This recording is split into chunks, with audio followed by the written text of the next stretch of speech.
As of today, global markets are watching the dollar enter a rare divergence phase. It's a moment where price action, liquidity flows, and macro sentiment no longer point in the same direction. And that's when signals begin to surface.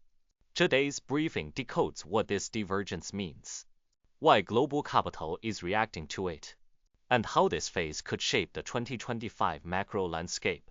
We're now observing a gap between short-term demand, medium-term liquidity positioning, and long-term global allocation cycles.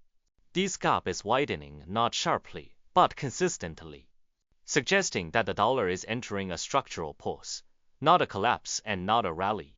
A pause in the global system often reveals the real signal. Across Japan, Europe, and North America, institutional desks are highlighting three elements.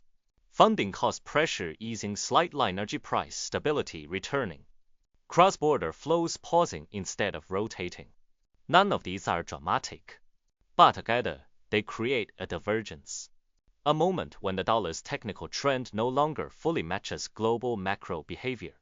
In global finance, divergence phases are often the periods when new price corridors form, liquidity rotates quietly, capital prepares for a broader shift, correlations start breaking down.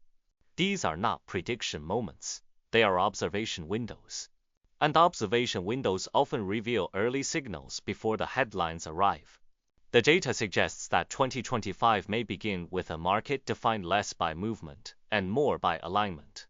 Global capital appears to be waiting, not rushing, and that is the clearest signal we have today.